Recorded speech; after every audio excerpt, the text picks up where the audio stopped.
Because high blood sugar, it causes inflammation inside the arteries, right? And it's basically, think of it like broken glass inside of your arteries, almost like sandpaper on the side of your face. And so it causes these micro tears on the inside of the walls of your arteries. And when your body sees that, your body sends cholesterol into the bloodstream to try and patch up those micro tears. It's like just spackling a wall that's got like holes in it. And so that's where now the plaquing starts to happen and the opening of the artery starts to shrink, and that's what causes the high blood pressure. So that's why that happens. So when you start eating the right foods, blood sugar starts coming down, now your body reverses that process. Dr. Jeffrey Hockings, thanks for joining me on the podcast today. Yeah, nice to be here. So you're the CEO of the Diabetes Reversal Group? Yes, sir. So that implies diabetes can be reversed. Yes, sir. I want to know more. Yeah, so we've got our claim to fame is we've got the only patented system in the world that actually reverses type 2 diabetes. And it's done by obviously eating the right foods. We provide our proprietary nutritional supplements, exercise recommendations, recipes, ongoing support, and coaching to hold patients accountable. And when they follow our program, their blood sugar gradually starts reducing, and then their primary physician is able to gradually wean them off of all their diabetic medications. That includes insulin, that includes Ozempic, any GLP-1s, like everything goes away. And that's what we do. And it's been very exciting the last 16 years to help thousands of lives. Okay. Yeah, that's interesting. I have a lot of questions about that. What led you to want to work on this specifically, though? Yeah, I had an aunt who died of diabetes complications, and my wife's dad passed away from diabetes complications too. So it runs in the family. And it's such a very, very nasty disease. We saw it happen, firsthand with our family members. And we looked around 16 years ago and thought, wow, there's no place that somebody could join that shows people exactly what to eat and not eat as a diabetic to help it, what supplements to take, what exercise to do, and provide coaching and training, plus guarantee results like we do. So we created it. And it's been a 16-year journey, but it's a personal mission to us because it runs in the family. It's interesting. When you say runs in the family, some people would say, well, that means it's genetic and it's not reversible because it's in your genes. Yeah, well, yeah. When I say runs in the family means we have people in our family that have it, but there's no gene that's been identified that says, boom, you're going to get type 2 diabetes. Now, there are genetic predispositions, which is different than having a gene that says you're, destined to get this no matter what you do.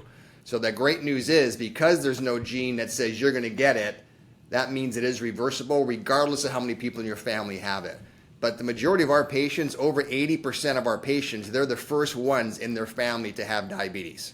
So, and I mean, this might sound, I don't know, like low level, but how are you defining diabetes? Yeah, so diabetes is, again, it's based on the blood sugar and the A1C level. So when someone's A1C on their labs, which is their hemoglobin A1C, when it's 6.5 or higher, they're diagnosed as a type 2 diabetic. So what our program does is we get people to have their A1C be 5.9 or lower taking no diabetic meds. That's what we classify as reversal. Because between 6 and 6.4 is prediabetes. So even though under 6.5 is good, we want to get it under 6 to really make sure someone's reversed this disease. So that's what we do. That's the parameters, and that's the bar that we've set for ourselves to get people to. And it's pretty exciting when that happens. What is that actually a reflection of? I mean, what you're talking about is essentially the A1C, I'm not an expert on this, but is essentially like the average over a few months, the recent few months of what your blood sugar is? Correct, yeah. So regular blood sugar, you want it to be like 105, 110 or lower. Between 80 and about 105, 110 is normal, the blood sugar level.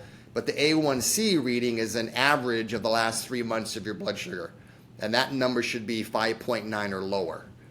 So that's really the gold standard is someone's A1C. So it seems like such a fine line. I mean, from what I understand, your blood, which I don't know how much volume of blood we have, but it's like a lot. Like there's a lot of blood, and the normal level of sugar in it is like a teaspoon, essentially, about. Yeah, I mean, it's hard to measure that. That's really if you try and explain it that way, that's kind of hard for them. That's why we go by a percentage. So if you really want to get technical, I can. on what the hemoglobin A1C is. But that's why they do it over a 3-month average, because someone can eat something today, it's not going to affect their A1C, right? So you had like a bad meal, some sugar, whatever. Yeah, your blood sugar is going to spike, but your A1C is not really going to be affected because it's a 3-month average. Gotcha. So that's why, they don't really diagnose somebody just on their blood sugar level, because that can go up and down based on having fruit or whatever, or just had a donut and you're never going to have a donut again for the next 3 months. Gotcha. But your A1C is that gold standard. So that's why you got to get that below that 5.9, like 5.9 or lower, and you're good to go. And they use the no 3 months medications. because of the typical lifespan of a cell in the blood or something. Is Yeah. that correct? So yeah, if you want me, I'll go down the rabbit hole. I if mean, you want. So, yeah. I'm here to try to learn. I want to hear All right, about yeah, cool. how you So- fix it, but Got I it. also feel Yeah. a little lost on what it actually is mechanically, metabolically, and I've heard different opinions of what it is Yeah. and what causes Yeah, so it. here's what it is. Okay, so the hemoglobin A1C, right? When I say that 5.9, that's a percentage number. And so in your blood, right, there's red blood cells. And part of the red blood cells is hemoglobin. And hemoglobin, oxygen attaches to the hemoglobin in your red blood cells. And that's what takes oxygen all around your body. Okay? So what happens when the blood sugar comes in, it kicks out the oxygen and it hitches a ride on that hemoglobin. Right? So now your oxygen level is lower. And so that's why it's got to be below that 5.9. So 5.9 percentage of your hemoglobin is carrying glucose versus oxygen. And if it's under that 6.0, that 6%, that's good. It starts getting too high. Now there's way too much sugar instead of oxygen, and so it causes a lot of problems in your body. Inflammation, it can cause neuropathy in the feet and issues with the eyes and kidney and everything else. So that's what the hemoglobin A1C reading is. It's a percentage of your hemoglobin that's carrying glucose instead of oxygen. And so you want it to be 5.9 or lower. And so that's the threshold. Okay, so getting back to what I was asking a moment ago, it seems like such a fine line. Like 5 grams of sugar in all this blood is like normal, give or take, but 6 grams and you're diabetic. And it's like we eat a meal that could have 50, 60, 70 grams of sugar in it that gets titrated in through our digestive. Like, what differentiates someone being able to keep it in that healthy level and being just a little, and just having like 1 more gram floating around? Yeah, but again, it's not based on grams, right? So it's a percentage, right? So just because we're saying 6% is kind of that threshold, whether you're pre-diabetic or good, that doesn't mean it's 6 grams worth of sugar. That's just the percentage of the hemoglobin that's carrying oxygen. So everyone's body's different. For someone, it might take 20 grams of sugar in that bloodstream all the time to get it above 6, right? Other people, it might take 5 or might take 10. So that's why, again, you're just measuring it based on the hemoglobin A1C. Now, obviously, the more amount of sugar you eat, right, it's going to start affecting that, because now your body becomes insulin resistant. And now the sugar's not getting taken out of your cells to be used as energy. It hangs around the bloodstream. And so now the glucose has a much higher chance of kicking out that oxygen and attaching onto the hemoglobin. So that's why, again, you can't have insulin resistance, because insulin, right, the job of insulin that's released from the pancreas, that's supposed to take the sugar out of the bloodstream into the cell to be used as fuel and energy. And if your body now is insulin resistant, well, guess what? Now that blood sugar is staying high, and that has a lot more chance of kicking out that oxygen and replacing it with the actual sugar. So that's what happens. Then again, that's why the typical diabetic, you don't get type 2 diabetes until you're in your late 40s, early 50s usually, because it can take 20, 30, 40 years of that happening before finally your body gets insulin resistant, and then the insulin can't take the sugar out. So what do you think causes? Do you think it's essentially the same cause for people, or like? Yeah, I mean, for 95 or more percent of type 2 diabetics, it's adult onset and is due to what you've been eating for the last 2, 3, 4 decades of your life, plus lack of exercise, right? Being very sedentary. So that allows your blood sugar to stay high for a long time, right? Because your pancreas, it keeps shooting out insulin to try and get rid of all that sugar, that bad food you're eating, and eventually your body becomes resistant to its own insulin. So it's like an autoimmune disease in a sense, right? So it's not, your pancreas is still producing plenty of insulin, but your body's not utilizing the insulin to take the sugar up because it perceives it as foreign. And that's why our program, when you start eating the right foods, taking the supplements, doing exercise, it reverses the insulin resistance.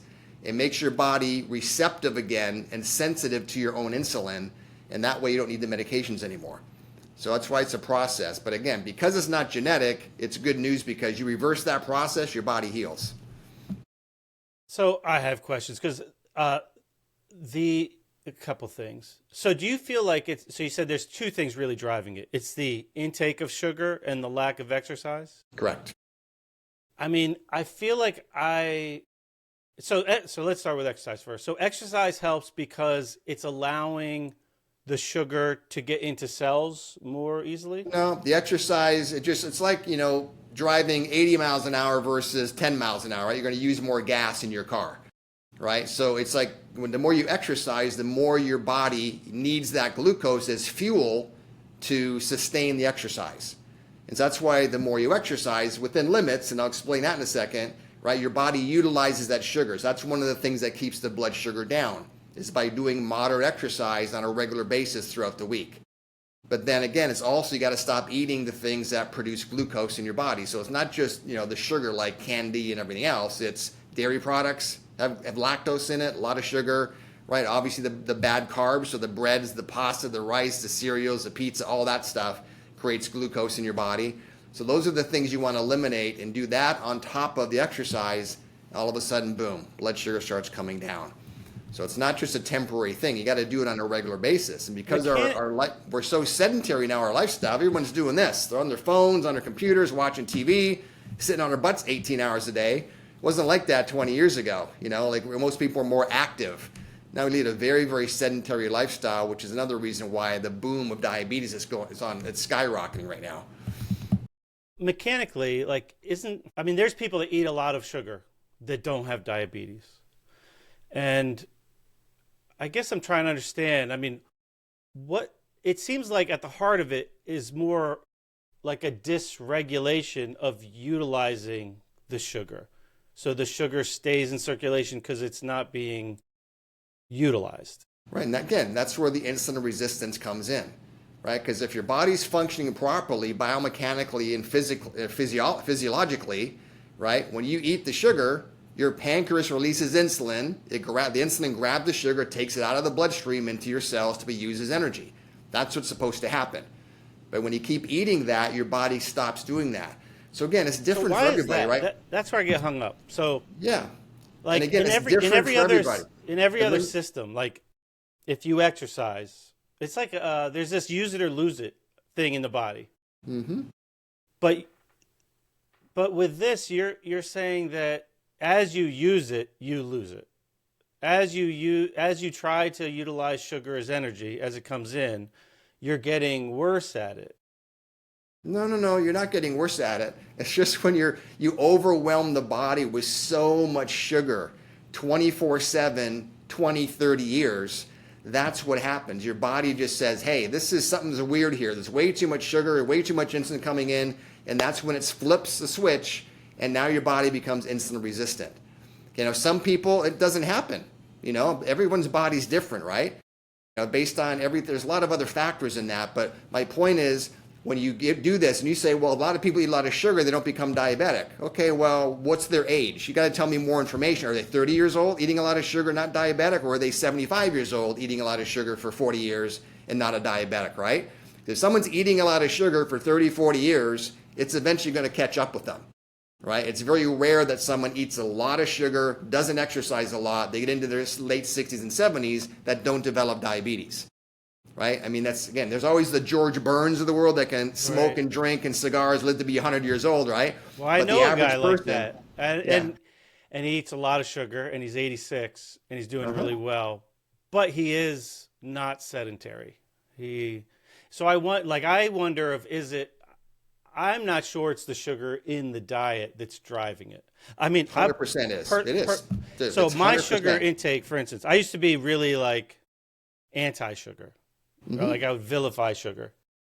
And then as I learn more about some of the benefits of using carbohydrates for fuel relative to other things, I try to be open-minded and try to have more carbohydrates. And now I've like the highest carbohydrate intake of my adult life by a lot. And I have the lowest fasting blood sugar readings that I've had. Like sometimes I get a little worried. Like my last one was like 71, and I worry that might be too low. And I had a client that I worked with. I have a gym, so I work in a gym environment.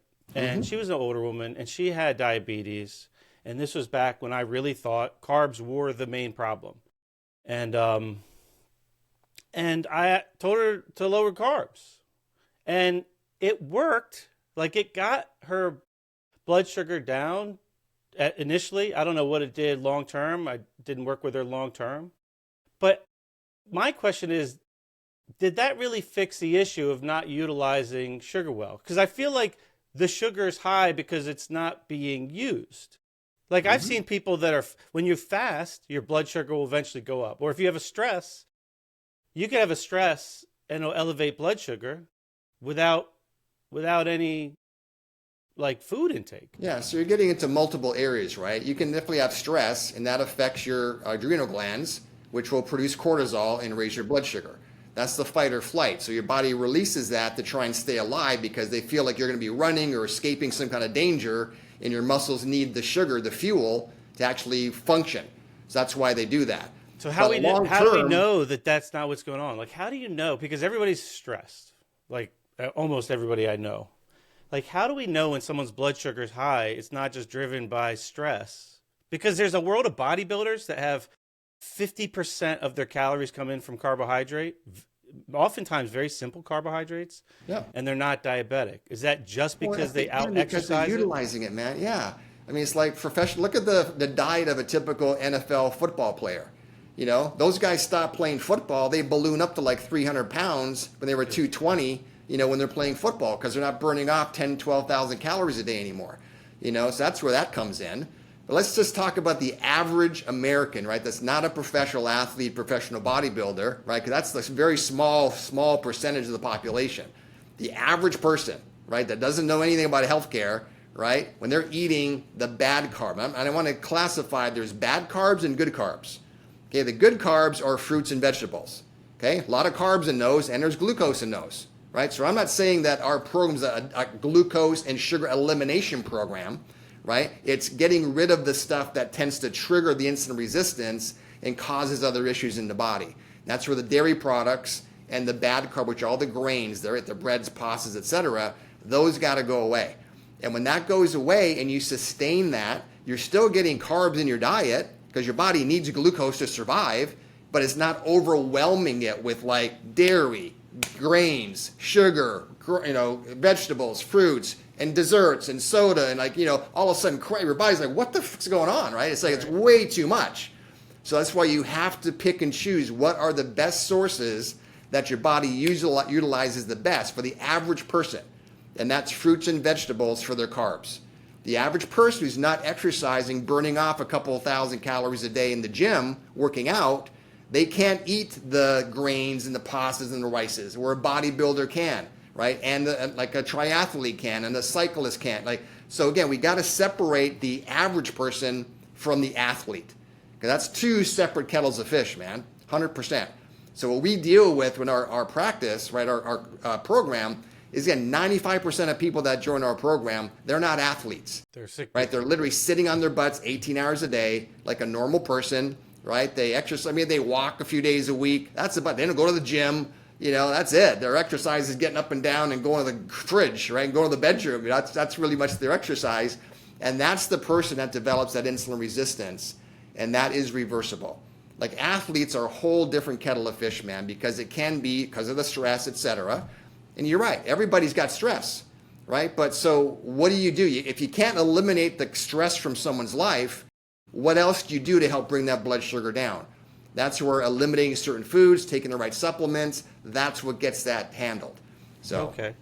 Yeah. You said the body does need glucose. Do you know how much it does need, like the average person? I don't have the math on that, man, as far as the chemistry. When you guys give like food plans, are there Like, is it like these are the good foods, these are not, or are there like specific macro things that you're trying to hit, like relationship Yeah, again, ratios? we give our patients an enjoy avoid list. Okay, Gotcha. here's the food you can enjoy, here's the ones to avoid. Okay, so we don't get so crazy because again, if a program's too complicated, someone's not going to do it. Right. So you got to measure your food and this much this and only this much calories and make sure it's only 62 grams of carbs per day for your body weight. It's like they're like, ah! It's like it just like their eyes glaze over, right? So you want to make it very simple. We give them over 240 recipes to choose from, and in those recipes it has kind of the meat and the vegetables with it, a little bit of fruit. Always have fruit with some protein to kind of balance out the sugar you'll get from that. So those are the things we tell people. But as far as them getting really anal about it with measuring, because you could be a 100-pound person, a 200-pound person. Like it gets too complicated and the compliance rate goes down. Gotcha. So we try and make this simple. As long as you're eating from this list of foods and here's the 240 recipes to pick from, you're fine. Now, when we're coaching somebody, if we see their blood sugar flatlining for a couple of weeks, then we do a deeper dive. It's like, say, hey, okay, what's going on? Tell me what you're eating. Show me your food log. And we can see if they're overbalanced in one area or not. But the cool thing about our program is that what we have it set up is literally 85, 90% of people, when they follow it as directed, they get better. There might be 5% that we got to tweak a little bit because of certain things. There might be a truck driver who, they work during like midnight to 8 in the morning. So that kind of messes up their cycle and the little things like that. Someone who's had a kidney transplant or, those kind of things. So we have to kind of tweak it for that. But luckily, the majority of people are just regular people. They don't have anything weird going on that we have to do much to. And just here's the enjoy avoid list. Here's the supplements. Do a little bit of exercise. Check in with us once a week. And it keeps them going really well, holds them accountable. Blood sugar comes down, and their doc's able to get them off the meds. And that's the cool thing. Gotcha. Yeah. Well, you must have a lot of confidence in it because I saw on your site that you offer a refund plus like $1,000. That was interesting to see. Yes. That's not something you usually see anywhere. No, you don't. It's very unique to see this. So if somebody does the plan and it doesn't work, you give them their money back. Yeah. So again, it's we call it our better than 100% money back guarantee. So as long as they follow it as directed, if they're not reversed by the end of their program, they get a 100% refund plus $1,000 for trying it. Now, for them to qualify for the guarantee, they obviously have to jump through some hoops for us, right? Because they're not living with us, not locking them in a room for 6 months. So, so we know what they're eating. We have to how do you maximize compliance, right? So they have to check in with their support coach at least once a week, okay, letting us know the blood sugar, their blood pressure, and their weight, so we can track that. And they have to send in a daily food log once a week as well, so we know what they're eating. And of course, on the food log, it can't say Haagen-Dazs ice cream and Domino's pizza, right? It's got to be only the approved foods on the food log. So as long as they do that and they're not reversed, that's when they get their refund. And so, that's how we hold them accountable to making sure they do it, because they have to do that on a regular basis so that we see what's happening. Gotcha. So, you mentioned supplements, so that's part of the plan. Are there particular supplements that are used regularly that you find that are helpful? yeah, I mean, there are supplements. Like we have our own proprietary supplements. It comes in a pack like this. And so they're made at the manufacturer that we have a partnership with. And so we don't sell them on Amazon. They're not sold in stores. You can't buy them anywhere except from us. That's part of our patent. So there's 87 different nutrients in our supplements. It's not just a little bottle with chromium and cinnamon and a couple of things like that. It's very, very robust. And it's designed to help support the areas that are damaged by the high blood sugar. So brain, liver, kidneys, pancreas, spleen, heart, digestion, like all of that. So that's what the supplements are for. And it really helps the person get better. So again, that's the secret sauce. That's what we got patented, was that specific list of foods you can eat and not eat, and the ingredients and dosages of our supplements. Gotcha. So that's what's proprietary to us that nobody else has. So are those, I'm curious about supplements, are these vitamins and minerals that are it's all whole food vitamins. It's all whole food vitamins, nothing synthetic. There's chelated minerals, and we have digestive enzymes, all the A through E vitamins, coenzyme Q10, probiotics, essential fatty acids, so all of that. So it's all that's in there. And again, it took us about 6 years of tweaking and testing and research to kind of figure out what do we want to put in this formulation. And we went to our manufacturer and said, okay, here's the list of things we want in there. And so they created it for us. And that was really the thing that kind of kicked us over the top and got us patent approval. Because if we just gave them a list of foods you eat and not eat, we couldn't get that patented. It's not unique enough for the patent office. But the supplements, the dosages and ingredients, yeah, that's definitely specific to what we're doing. But that's all secret. Do people see what the ingredients are? Oh, yeah, it's on there. You can go on the U.S. Patent Office. We have the list exactly what the dosage and ingredients are. It's right there in the patent. So that's public information. Gotcha. But yeah, anybody who tries to duplicate it then is patent infringement. So that's where that comes in. So we're protected. So what's the program like? You mentioned weekly support group. So how does it all work logistically when somebody So when someone, first of all, they get into the program, we offer free webinars. Like we'll give the website out at the end where people can just go to one of our free webinars. That explains the program. At the end of the webinar, they have a chance of booking a consultation with one of our consultants. That's a one-on-one consultation done over Zoom, and that's where we customize a program for that patient based on their severity. Right? So it's either a 3-month, a 5-month, or a 7-month program we offer based on the severity of their diabetes. So think of it like a mild, moderate, or severe case. Okay, so the average one is the 5-month plan.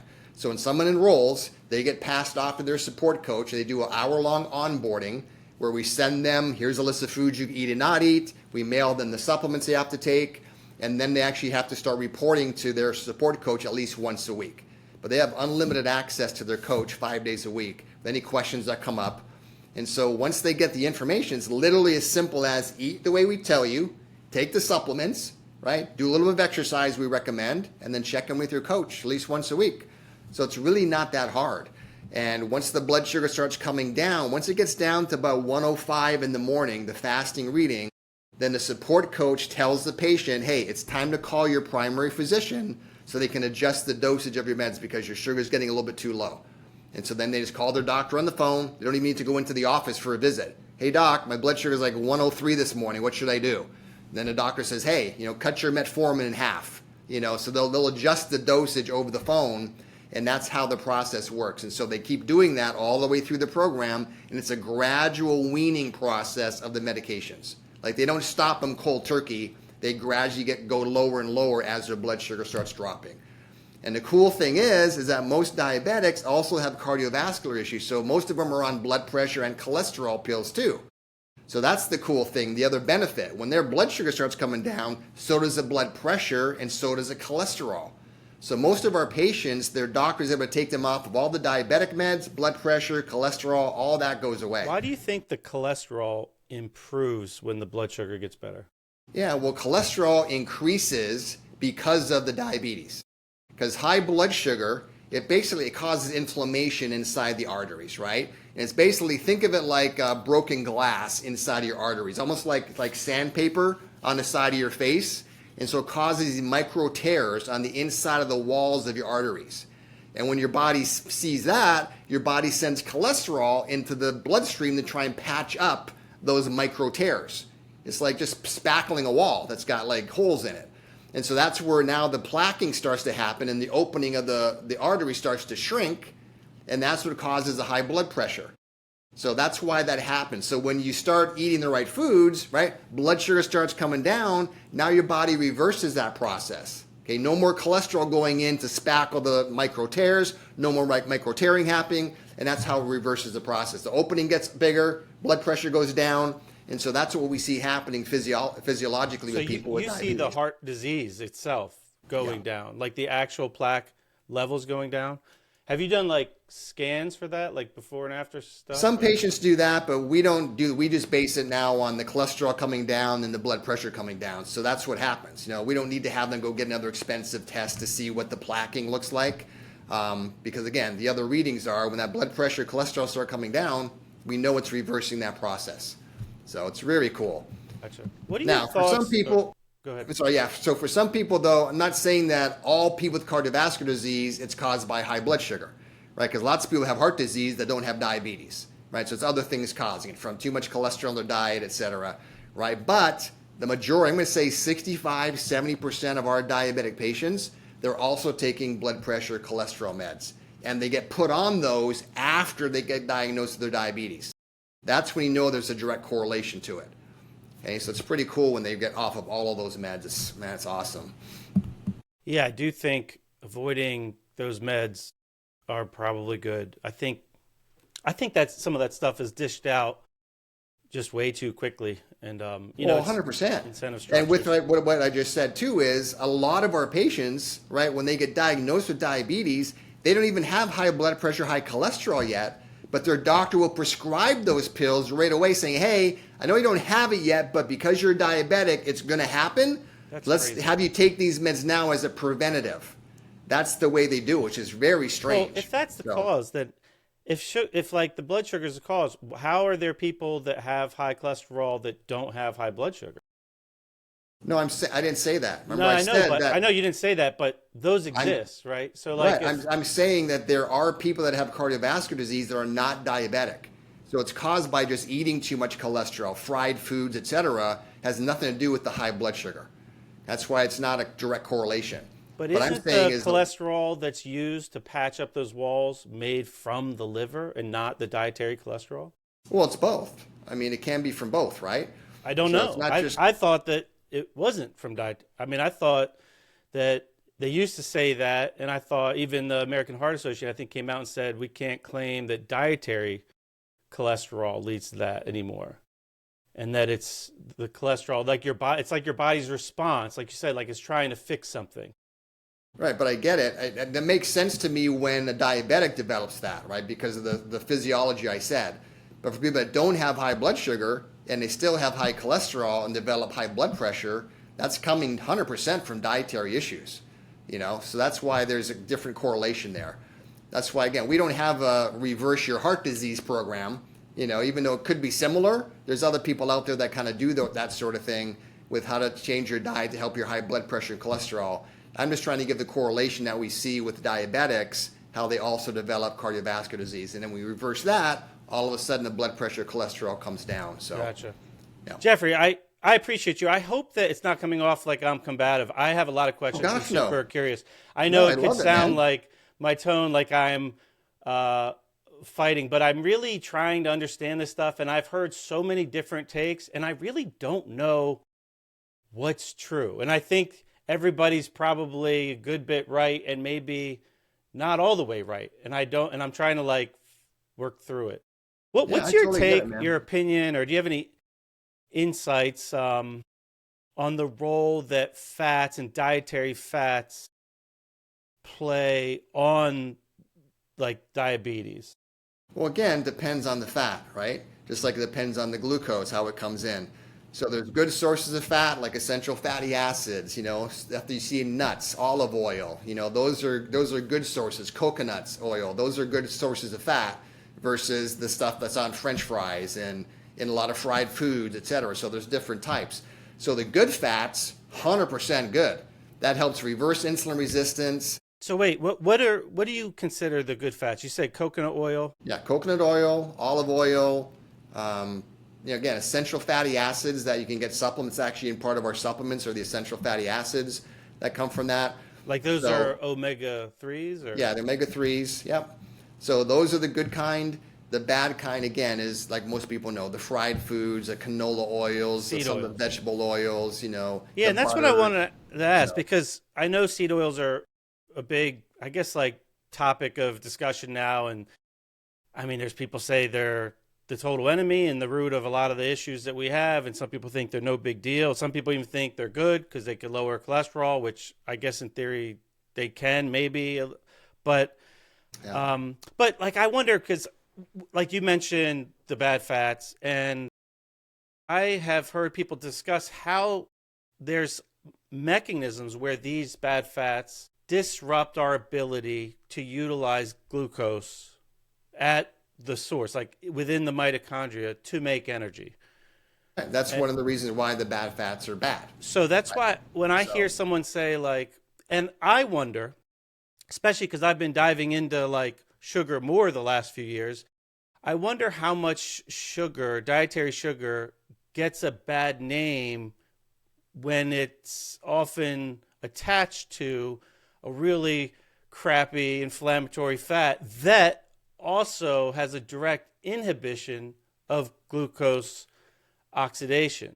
So like, for instance, if somebody says I get it. donuts, if a donut is bad because it's sugar, well, donut is likely 50% polyunsaturated fat. Yeah.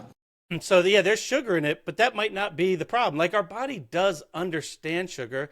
It utilizes it to make energy. Arguably, it's its favorite source to make energy in most cells most of the time. Yeah. And so I wonder if it's more like it's not so much the sugar, the overall carbohydrate, it's just that you're not utilizing it well. And what are the things that are disrupting or dysregulating your ability to utilize it? And I wonder, well, maybe some of these fats are the issue, or maybe it's the stress of hating your job, or the stress of, like you said, the truck driver that has a dysregulated like circadian rhythm. Like, stress could come in so many different forms, and maybe any one of them could just make you bad at using sugar, which sets off stress hormones that are liberating body fat. They're liberating proteins to make sugar to try to fix the problem, and blood sugar raises. Like, I remember my father was he was like 4 days into a fast, essentially. He went to the emergency room and he had high blood sugar, like way high. It was like 160. A guy that usually averages like 100, 110. It wasn't from dietary stuff. Now, granted, that was an acute stress. So like you said, it'll raise it, just like exercise will raise it. But like, a lot of people are just chronically stressed, and how much of chronic stress or these fats, which have completely integrated into our whole food system. Like, you can't go to a restaurant without avoiding these bad fats. Like, how do we tease out what's contributing? Because like you mentioned, dairy's bad, but people have been eating dairy a long time without diabetes. Again, man, it's like, it's not just one thing. It's more complicated than that. And that's why with our program, we eliminate as much of the things that can be contributing to it as possible to get that person to reverse this disease in, less than 7 months. And sometimes these people have been diabetic for 17, 20 years. We can reverse it in less than half a year, and to do that, you've got to like hit it from all angles. Now, once it's reversed, then yeah, we say, hey, bring a little bit of dairy back in, bring a little bit of this back in, and So see what how your happens- blood sugar goes. What happens right? when you do that? Does the blood sugar go back up? Like, that's what I'm interested It in. will When I go hear back up, but when I again, hear but- reversal, I'm thinking you're fixing the problem and not just lowering that blood mark. Yeah, when they reverse it, they cannot go back to the same diet they had before they started our program. Otherwise, it will all come back again. Whether 3 months, 5 months, 6 months, it's all going to come back. Now, if they do a little bit of it, it's not going to trigger that insulin resistance again, because it was triggered because of overwhelming their body with too much glucose from the sodas, the candy, the carbs, the bad carbs, the dairy, etc. All these things bombarding it. So you have to eliminate all of those things that are contributing to it. And in our program, all the bad fats are eliminated. So that's all part of it. So yeah, but I get it. To your point, is it for some people? Is it the bad carbs that's doing it, or is it the bad fats not letting the body utilize it, or is it a combination?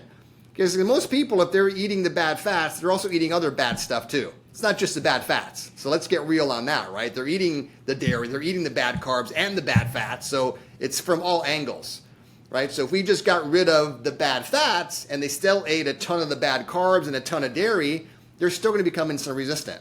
Maybe it takes a little bit longer for that to happen, but it's still going to happen. Because it's physiology, man. You can't keep dairy bombarding like your body. such a big part of our collective diet up until like really for a long, long time? Like long before, like when did diabetes really uptick? Well, it's really been in the last 20 years how it's really gotten worse. Yeah, but like, and again, that's it's all because of sedentary. Like I'm 61 years old. When I was a kid, oh my gosh, man, talk about a crappy diet. My parents were just knuckleheads, right? I had sugar, sodas all day long. One of our desserts is my mom would literally put icing sugar in a bowl with water, stir it up, and give it to my brother and I. We'd be eating straight icing sugar. I didn't get diabetes, but guess what? I was outside playing, probably burning off 10,000 calories a day. So you can have bad habits when you're burning off that many calories and not become diabetic. Yeah, and when you're young, the example is the football players, right? Yeah, those guys, when they stop playing, look how much weight those guys gain because now they're not burning. They still eat the same amount of calories, but they're not burning off 12,000 calories a day. doesn't take very long.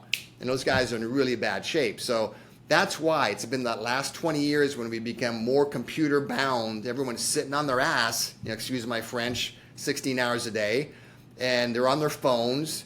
Kids, I mean, my wife and I laugh about it. We drive around neighborhood. It's like there's a kid apocalypse. Like, where are the kids outside playing in the yard and climbing trees and playing hide and seek? Like, they're all on their phones. Yeah, when we were young, we had one toy. It was called outside. And if you were lucky, you had a bike.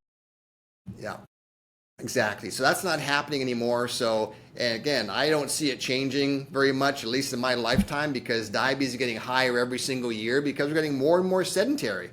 And it's sad. And I see these kids now. We're seeing kids that are 15 years old, 12 years old that are type 2 diabetic. Yeah, it's crazy. Because they're obese because their parents are feeding them Happy Meals 5 days a week. Like Trick cereal, Captain Crunch for breakfast.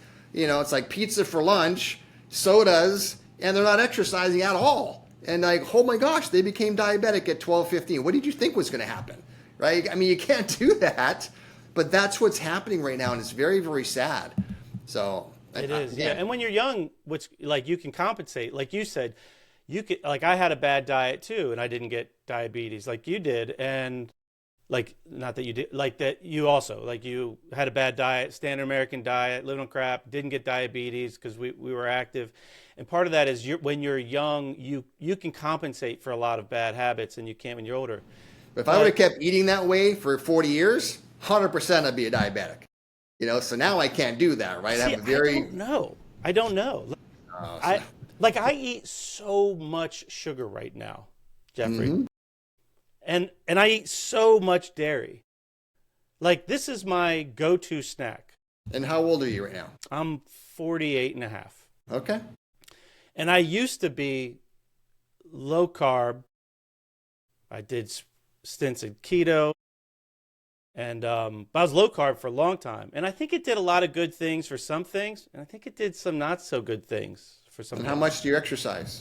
A lot. I own a gym. Exercise is a huge part of my life. Okay, so I mean, but I don't you're proving my exercise. point. Right. But I don't exercise with a lot of intensity. I try to stay moving a lot. Well, that's my point. See, you're doing things that the average Right. But Does the this is where I'm person getting. your age exercise as much as you? No. But this is where my brain goes though.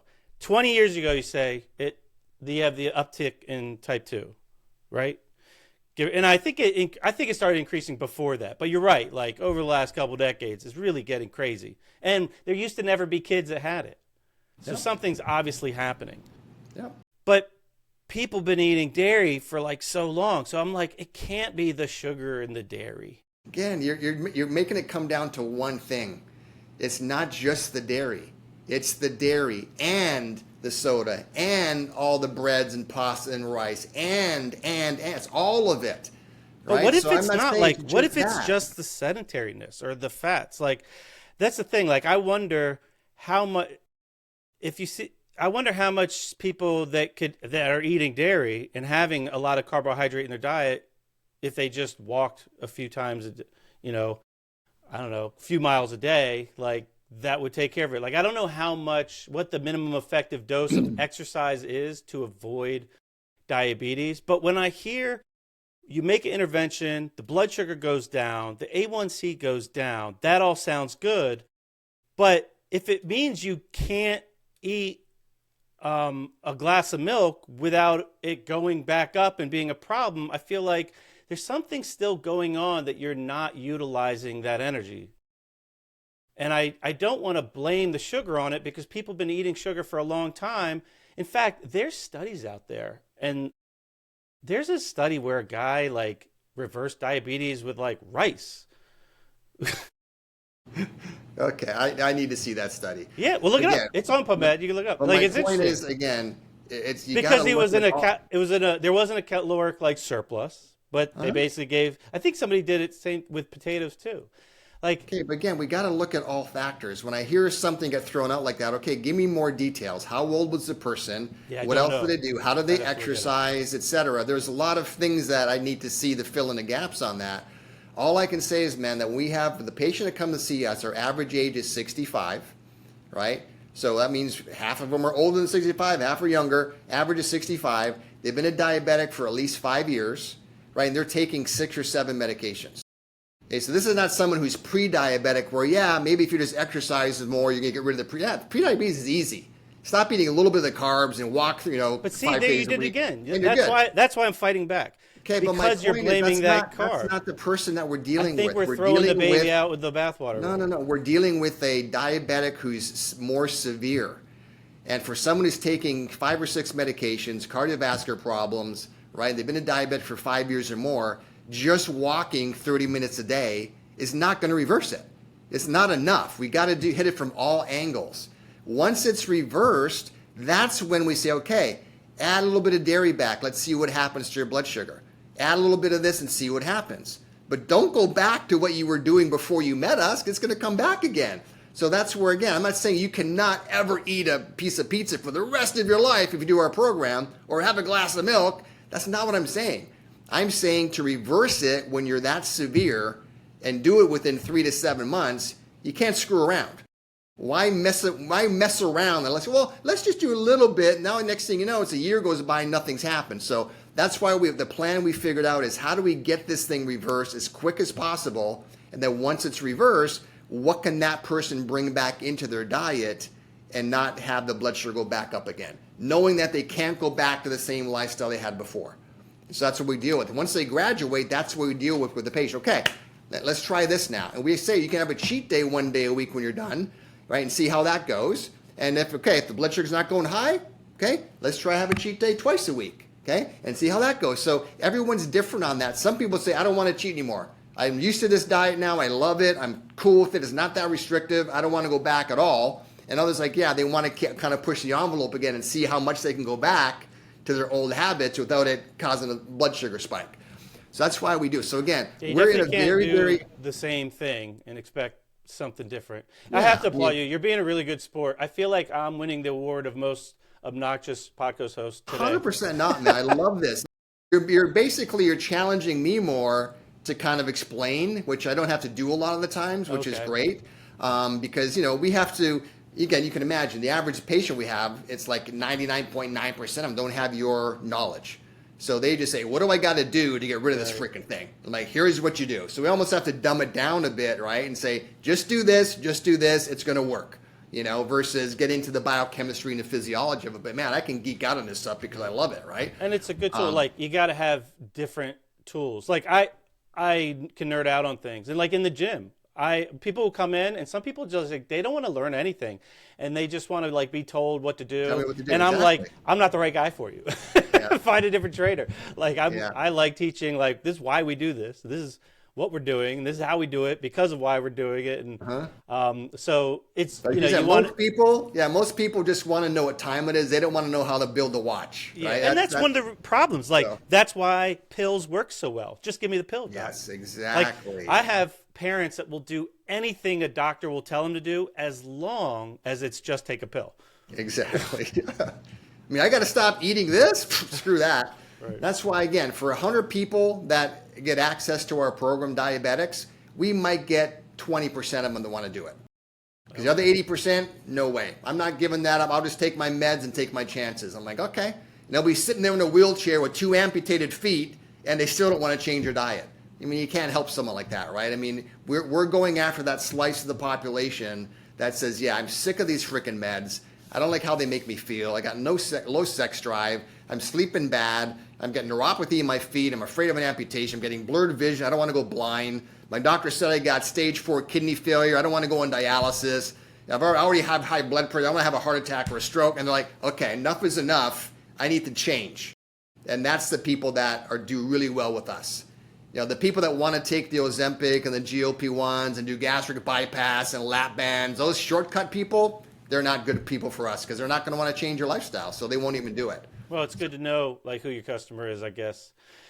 Jeffrey, as someone that is the CEO of a company that literally guarantees reversing diabetes, do you mind discussing a little bit of your own kind of regimen? You said you're how old? Yeah, 61. You look like pretty healthy 61-year-old.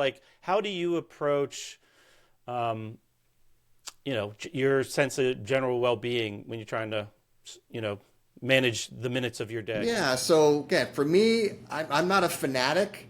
as far as giving up all these things, right? So again, I'm one of those guys, kind of like you're talking about. I can have some carbs, some pasta once in a while, and it's not going to freak out my system because I'm not doing it every day, 3 times a day with all this other stuff, right? Plus I exercise 5 days a week in the gym. My wife and I do that, right? So that kind of burns off some of that stuff. And I'll have ice cream a couple times a month, but I don't drink soda at all. I don't drink caffeine, very little dairy products. Very little bad carbs. My diet's mainly fruits, vegetables, and meats. And for me, I do an intermittent fast every day. Been doing that for the last 5 years. So I'll typically have a smoothie for lunch, which is a super greens that I have, like 2 scoops of that, and also have some protein in there. So it's about 80 grams of protein with water, and that's my lunch. 80 grams in a green smoothie. Yeah. Yeah, so with a green smoothie, and it's big. It's like it's in like a big thing like this. That's and a lot of protein in a smoothie. Yeah, and then for dinner I'll have some kind of steak or chicken or something else. Sometimes some pasta. That's it. I don't eat again until noon. So I have no breakfast, and that's what I do. And I'm working out 5 days a week, sleep about 7-8 hours a night, and it works great for me. Can I ask you what do you focus on in the workouts? Yeah, so for me, it's definitely, I do a little bit of cardio, about 10 minutes, like on a Stairmaster or elliptical machine. But then I do 5 days a week, I do one upper body per day. So one day it's bicep, one day tricep, one day chest, one day shoulder, one day back. But all 5 days I do something with legs, right? So either one day leg extension, leg curl, squats, etc. So to keep my legs strong as I'm getting older. So that's kind of how I do it. So I'm not doing biceps and triceps on the same day. So I just do that one body part per week. And that works out really well for me to keep me lean, still keep me strong. I'm 6'2", 210 pounds. Been like that for about 6 years now. Body fat's about 18%. Sounds pretty healthy, man. Yeah, so it's not, I don't take any medications. I don't smoke. I do drink red wine. That's my vice is red wine. Do you take that supplement that your company makes? Yeah. You do? Is that like a daily I take supplements. Well, I don't take these. I'm sorry. Okay. The supplements I take is in the green drink that I take. Gotcha. That's got all the vitamins and minerals in there. So I don't take this because there's things in here that I don't need to take. Again, we don't recommend people take these every day the rest of their life. It's just going through the program. Gotcha. Once they're done, then we recommend some kind of a maintenance, but it's a lot less than that. Do you think there's a certain genre of exercise or style that is more supportive to focus on when someone's trying to reverse diabetes? Well, I mean, the resistance training, it's obviously going to use, more glucose in your body because it puts a little bit more of a stress on the body. But again, talking about compliance, average age 65, getting those people to just walk 30 minutes a day, 5 days a week is like pulling teeth. If we also said, oh, now you got to go to a gym and do these resistance training, very, very hard for compliance on that. So luckily for us, that they don't have to do that to still reverse it. Just eating the right way, taking the supplements, and a little bit of walking is enough to get the blood sugar down and reverse it. But people that do want to do the resistance training, it helps for sure. Yeah, I think walking is really underrated. And I've read some studies around post-meal walks, how just like that really light activation of your large leg muscles. Yeah. I guess there's something called, I hope I don't botch this. It's like glucose. It's like non-glucose dependent. Oh, no, what is it? Shoot.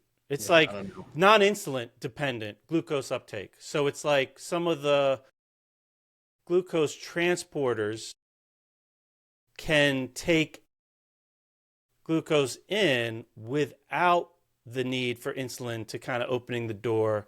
Got it. I don't know if it's driven by the muscular contraction or the increased blood flow in the muscle that we get from like repetitive thing. But the other thing about walking too, it's such a low level. You're not getting into that glycolytic state where the body's more likely to ferment sugar to make energy, and using these like in case emergency break glass metabolic systems that have problems with them. Yeah. So, I mean, I really think there's probably, in my opinion, and I have no proof to show this, that walking might be the number one thing to do. I don't know how much you need, and I think there's probably more value doing it around mealtime, but it's great that is so effective because it is the most accessible for most people. Exactly. Yeah, it's easy to do. And again, to your point on the exercise, that we tell this to people too, because I'll have patients, oh, I exercise 2 hours a day, I do an hour on the treadmill, blah, blah, blah, and my blood sugar's not coming down. I'm like, well, you're exercising too intensely for your body. You're causing a cortisol reaction because it's such a stress, and that's what's keeping the blood sugar high. So we tell them, here's how you figure it out. Take your blood sugar before you exercise, right? And then after you exercise, wait about an hour and take it again. And if your blood sugar is lower, right, that's good. That means your body utilized some of the extra glucose, and that's what your body wants to do. But if your blood sugar is higher, then you know that you exercise a little bit too strenuously for your body. So just kind of back it off a bit. Like maybe only 10 minutes on the treadmill versus an hour, something like that.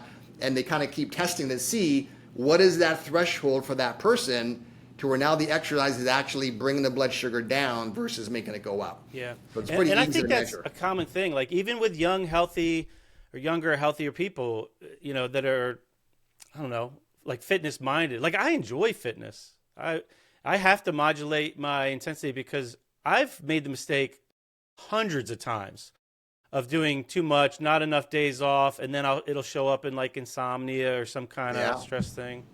Yeah. But I got to tell you, to me, the most anti-stress material that exists that helps is sugar. Because I think sugar directly suppresses the stress hormones. Because I think their role, in many cases, are there to when there's not enough sugar to help you make sugar. Or help you at least meet the demand of energy with supplying sources of energy. One of which is the sugar that we make when we don't get enough. Yeah, again, it comes down to the amount, right? If you do that once in a while, great. But if it's everyday thing, unless they're exercising like you more than the average person every day, it's going to eventually catch up with you. It's just physiology, man. It's like smoking 3 packs of cigarettes a day for 20 years. What do you think is going to happen to your lungs, right? It's just physiology. You keep eating all this crap and bombarding your body with sugar from all these angles, right? Like we mentioned, eventually your body's going to become insulin resistant. It's just physiology. It's a predictable thing, which is good because then you reverse that. It's predictable. It's going to get better. And that's what's really cool about it. So that's the part I would disagree with. I think that there are people that eat a lot of sugar for a long time. I think that it would be like drinking water and saying if you drink too much water, you're going to lose the ability to absorb water. Yeah, it's not a fair comparison at all. Not at all. So one thing's good, one thing's bad. Again, when you talk about sugar, again, there's just too much of it will bombard the system. And I will argue anybody who's in their 60s, who's eating a lot of sugar every day for 20, 30 years, if they're not pre-diabetic or close to being diabetic, then that's a very rare thing that's happening. There's got to be other factors. I agree. I think it's rare because I think most people eat a lot of other crap too. Like I really do think these seed oils are a real problem. And I do think they are affecting people's ability to manage sugar. So I think if you do have a lot of canola oil and stuff and a lot of sugar, you're going to have a problem. I just don't think it's inherently the sugar. I think our body, I don't think it even makes sense that our body that loves this ingredient to make energy would turn on itself because you have an abundance of it. Again, it's the type of sugar and hitting it from too many angles. Like I said, your body needs the sugar. And when people do our program, again, they're coming in a very bad advanced stage. Right, we're not talking about a pre-diabetic who, I get it. We don't agree. We're going in a circle now. I think there's going to be something. It's not that I disagree. It's that I don't know and I'm not convinced. but I think it's great. Like what you're doing and what you've devoted to, it sounds great. The fact that you offer a refund is very telling. I think it's important that there's a lot of tools out there, and even if it is for some people, take the pill from the doc. Even though, like, I don't recommend it, and I hate. I've seen so many loved ones kind of go down that path. I think it's great in this day and age that we have different options, and it sounds like you're doing really good work providing one of those options. So I applaud you for it. And again, I applaud you for putting up with me today. This is something that's like stirs in my mind a lot that I try to figure out. And there's like a devil's advocate naturally in me. So I'm always like questioning about this stuff. So I appreciate you being a good sport with that. And for people that want to learn more about the diabetes reversal group and if it's a good fit for them, where should they go, Jeffrey? Yeah, just go to our website. It's reverseyourdiabetes.com. And you can register there for one of our free webinars, no obligation. Check it out, see if it sounds like a good thing for you. That's where they go, reverseyourdiabetes.com. Well, thanks. I appreciate you reaching out, and Doc, I appreciate you, offering your time, and enjoyed the conversation. And for the listeners, always grateful for your listening. If you are dealing with a high blood sugar situation, or you know someone, please share this. And if you have something to share about your experience with the Diabetes Reversal Group, we'd love to hear it in the comments section, or anything about what we talked about today. Appreciate it. I hope everybody out there has a great day. Thanks, man.